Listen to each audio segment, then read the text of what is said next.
오늘 어린이부 말씀은 사사기 5장 1절에서 9절입니다. 그날 드보라와 아비노함의 아들 바락이 이런 노래를 불렀다. 이스라엘의 영도자들은 앞장서서 이끌고 백성은 기꺼이 헌신하니 주님을 찬양하여라. 너희 왕들아 들어라. 너희 통치자들아 귀를 기울여라. 나 곧 내가 주님을 노래하련다. 주 이스라엘의 하나님을 찬양하련다. 주님께서 세일에서 나오실 때에, 주님께서 에돔 땅에서 출동하실 때에 땅이 흔들리고 하늘은 물을 쏟아내고 구름은 비를 쏟았습니다. 산들이 주님 앞에서 진동하였고 저 시내 산마저 주 이스라엘의 하나님 앞에서 진동하였습니다. 아낫의 아들 삼갈 때에도 야일 때에도 큰 길에는 발길이 끊어지고 길손들은 뒷길로 다녔다. 나 드보라가 일어나기까지, 이스라엘의 어머니인 내가 일어나기까지 이스라엘에서는 용사가 끊어졌다. 그들이 새 신들을 선택하였을 때에 성문에 전쟁이 들이닥쳤는데 4만 명 이스라엘 군인 가운데 방패와 창을 가진 사람이 보였던가? 나의 마음이 이스라엘의 지휘관들에게 쏠렸다. 그들은 백성 가운데 자원하여 나선 용사들이다. 너희는 주님을 찬양하여라. 아멘. 컵 친구들, 한 주간 잘 지냈지요? 오늘부터 우리는 구약 성경 이야기들 중에서 출애굽 이후의 이야기를 쭉 다뤄보려고 해요. 사사들의 이야기, 그리고 왕정시대의 이야기, 그리고 또 예언자들의 이야기를 쭉 살펴볼 건데요. 오늘부터 3주 동안은 사사시대가 어떤 시대인지, 하나님이 이 시기에 어떤 사람들을 세우시고 어떻게 일하셨는지를 살펴보겠습니다. 하나님은 애굽에서 노예 생활을 하면서 고통받던 사람들을 모세를 세우셔서 탈출시키셨어요. 이스라엘 사람들은 광야에서 그동안에 노예로서 익혔던 습관들을 버리고 하나님의 법을 몸소 익혔지요. 그리고 나서 하나님이 약속하신 가나안 땅에 들어가서부터 이스라엘의 왕이 세워지기 전까지 200년의 시간, 이 시간을 사사 시대라고 해요. 그러니까 아브라함과 이삭, 야곱이 지도자였던 그 시대는 족장 시대, 그리고 다윗과 솔로몬 왕이 다스리는 왕정 시대, 그리고 그 사이에 족장 시대와 왕정 시대의 사이에 바로 이 사사 시대가 있는데, 이 사사 시대에 세워진 사사들의 이야기, 오늘은 첫 번째 드보라의 이야기를 들어볼 거예요. 하나님이 애굽에서 노예로 학대당하던 사람들을 탈출시키시고 해방시키셔서 가나안 땅으로 인도하셨던 것은 왕이나 귀족, 노예와 같이 계급을 만들지 말고 서로 평등한 공동체를 이루며 살라는 의미였어요. 그래서 가나안 땅에 들어온 이스라엘 12지파 사람들은 왕을 따로 뽑지 않고 모든 일을 의논해서 결정하고 평등한 공동체를 만들고자 노력했어요. 이 시기에 혹시 위기가 닥치거나 중요한 일이 생기면 하나님은 사사를 세우셔서 위기를 헤쳐나가게 하셨어요. 사사기에는 이런 사사들이 12명이나 등장하지요. 이스라엘 공동체에는 꿈에 부풀어서 가나안 땅으로 들어갔어요. 하지만 가나안 땅에는 아주 무시무시한 군인들이 많았어요. 철병거가 900대, 그러니까 지금으로 말하면 탱크가 900대나 되는 그런 큰 규모의 군대가 이스라엘 사람들을 20년 동안이나 괴롭혔어요. 수시로 쳐들어오고 이스라엘 사람들을 괴롭히고 못살게 굴었지요. 그러자 이스라엘 백성들은 하나님께 울부짖으며 살려달라고 기도했어요. 오늘 말씀의 주인공인 드보라는 탱크와 같은 이 철병거 900대가 이스라엘을 위협하던 시기에 사사로 세워졌지요.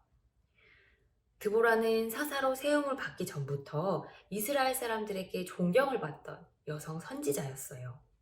사람들은 갈등이 생기고 고민이 생길 때마다 종려나무 밑에 머물던 드보라에게 찾아가서 상담을 하고 해결책을 얻어가곤 했지요. 드보라는 하나님을 잘 섬기는 사람이었고 하나님과 닮은 자기 마음을 가진 사람이었어요.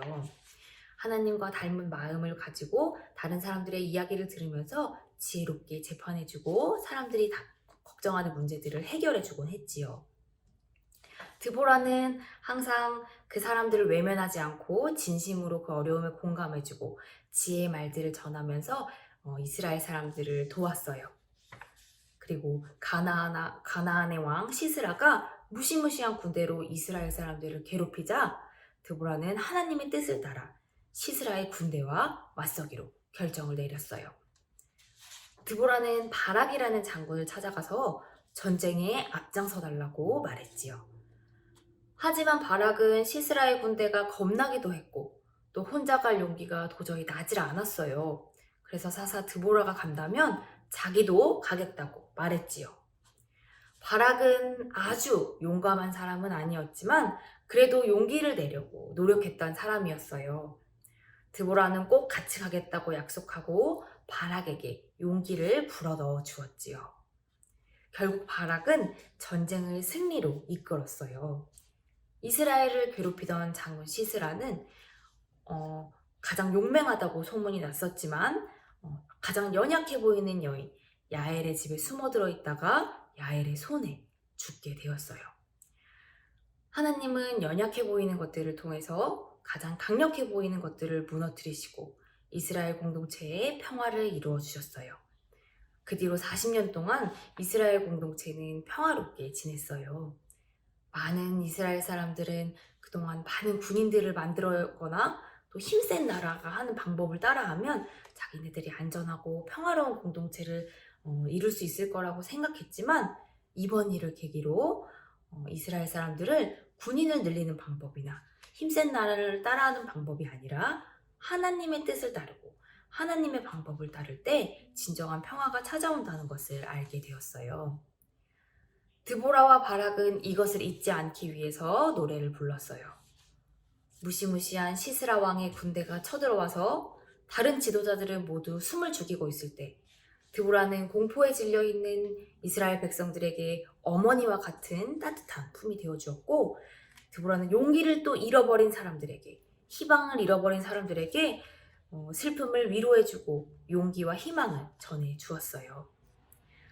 드보라는 하나님을 믿지 못하고 가나안 사람들의 힘센 사람의 방법을 따라가려던 사람들에게 불의한 것을 무너뜨리고 정의를 세우시는 하나님에 대해서 분명히 알려주었고 평화를 이루시는 하나님의 방법에 대해서도 자세히 보여주었어요.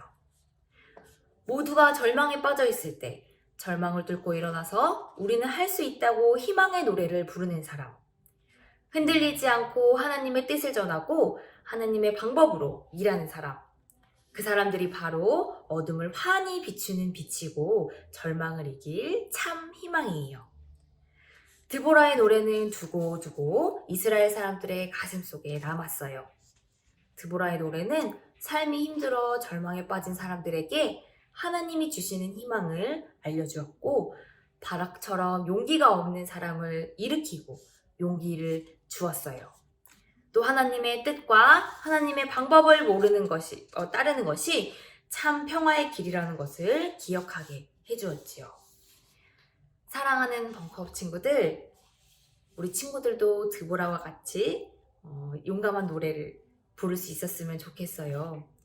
우리 친구들이 하나님의 음성에 귀 기울이고 또 괴로워하는 사람들의 목소리에 귀 기울이면서 불안해하는 세상 사람들에게 하나님의 방법을 전하고 하나님이 주시는 용기를 전하는 그런 사람이 될 수 있으면 좋겠어요. 우리 친구들이 절망에 빠지는 사람을 일으키는 용기와 희망을 전하는 사람이 될 수 있기를, 그리고 하나님의 방법으로 평화를 이뤄내는 친구들이 될 수 있기를 벙커업 선생님들이 응원하고 기도할게요. 함께 기도하겠습니다. 이스라엘 사람들의 울음소리를 들으시고 응답하시는 하나님, 무시무시한 군대가 이스라엘 사람들을 괴롭힐 때 많은 사람들이 하나님을 잊어버리고 다른 방법을 찾으려고 했지만 하나님의 음성에 귀 기울이고 또 하나님의 방법대로 나아갔던 드보라를 기억합니다. 하나님, 우리도 하나님을 의지해서 사람들에게 용기를 주고 희망을 전하고 하나님의 방법으로 평화를 이루는 사람이 될 수 있도록 우리를 세워주세요. 예수님의 이름으로 기도드립니다. 아멘.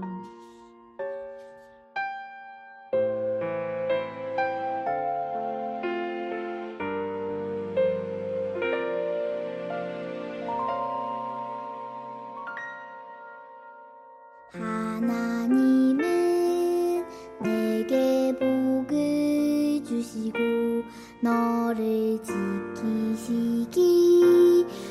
떠나